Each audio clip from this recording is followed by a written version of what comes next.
Holy Spirit, who travels around the world and who shines with love's light, let the world be full of you. Come, Holy Spirit, descend upon us and in our hearts. Take away every evil, and through your divine goodness, bless us all.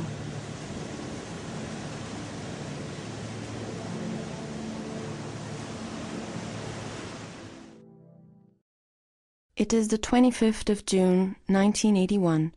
At Medjugorje, a group of youths is walking on a hill which overlooks the little village. This is in ex-Yugoslavia, not far from Mostar. The summer has just begun. It is late afternoon. The apparitions of Medjugorje are directly linked to Fatima.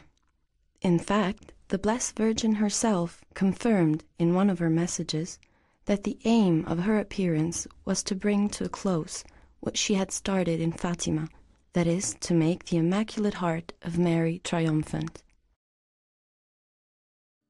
Mary, according to the descriptions of the visionaries, appears as a young woman in her 20s and of extraordinary beauty.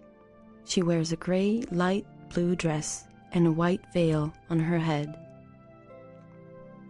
She addresses the visionaries with extreme sweetness and every time calls them dear children.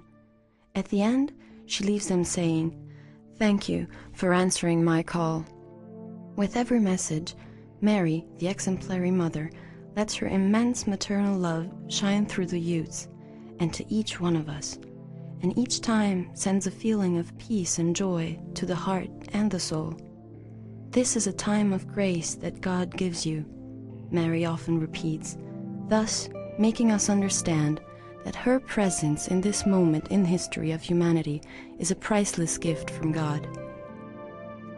It is up to us not to underestimate the immense grace of her presence, listening to her messages and putting them into practice.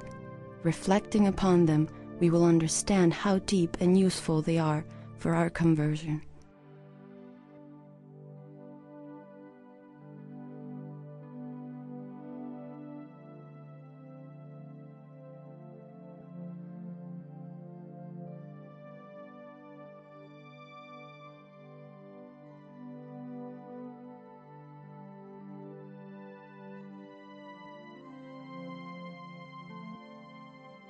Peace, peace, peace.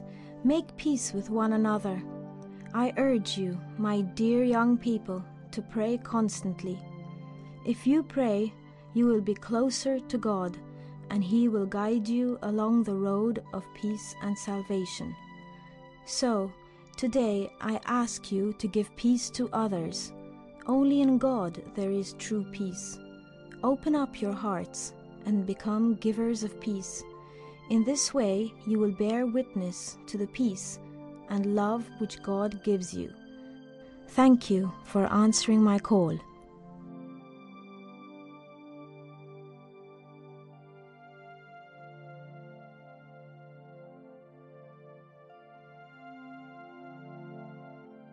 Dear children, today I am with you in a special way, and I bring you my maternal blessing of peace. I pray for you, and I intercede with God on your behalf until you understand that every one of you is a bearer of peace. You cannot have peace if your heart is not at peace with God. For this reason, children, pray, pray, pray, because prayer is the foundation of your peace.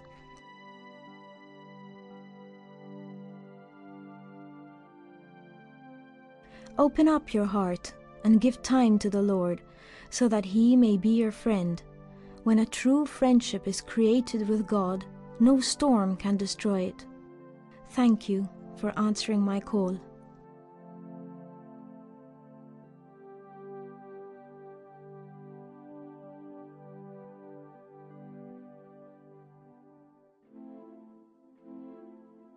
Dear children, today I ask you to unite your life with God the Creator, because only in this way will your life have meaning, and will you understand that God is love. God sends me among you for love, to help you understand that without Him there is neither future nor joy, but above all there is no eternal salvation. Children, I ask you to turn away from sin and embrace prayer at all times, so that in prayer you will be able to recognize the meaning of your life. God gives Himself to those who seek Him. Thank you for answering my call.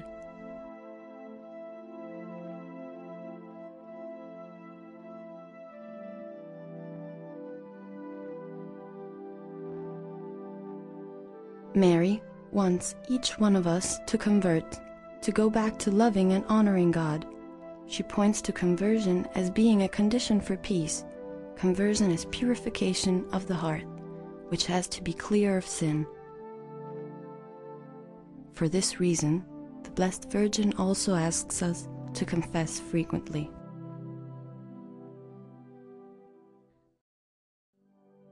On the 2nd of February 1995 in Civitavecchia, the day of the feast of the presentation of Jesus at the temple and the purification of Mary, a little plaster statue of the Blessed Virgin, coming from Medjugorje, started weeping blood.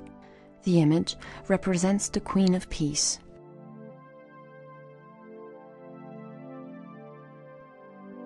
On the 5th of February, the tears were repeated a good 7 times.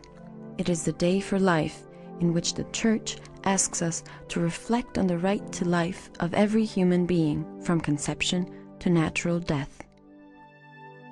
Wars, violence, murders, abortions, experiments and destructions of embryos, euthanasia.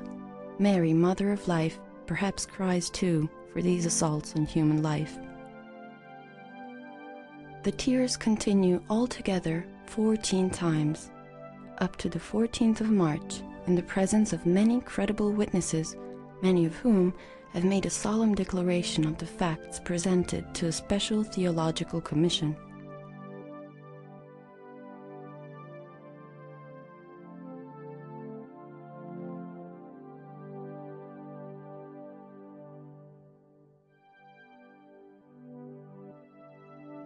It was actually the bishop of the diocese, Monsignor Girolamo Grillo, who was witness to the last tears of the little statue of the Blessed Virgin. "She wept in my hands," the pastor of the Church of Civitavecchia declared.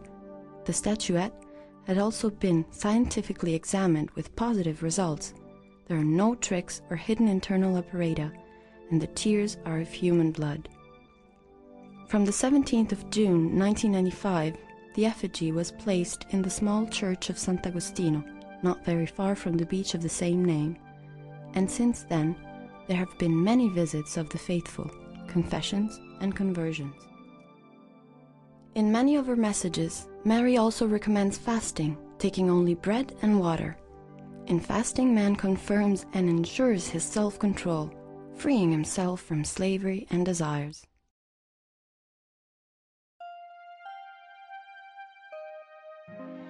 Dear children, today I wish to open my heart to you as a mother and ask you all to pray for my intentions. With you, I would like to renew prayer and ask you to fast. I will offer it to my son Jesus for the coming of a new era, a time of spring. In this Jubilee year, so many hearts have been opened to me. The Church is renewing itself in spirit. I rejoice with you, and I thank God for this gift. And I ask you, my dear young people, pray, pray, pray, until prayer becomes a joy for you. Thank you for answering my call.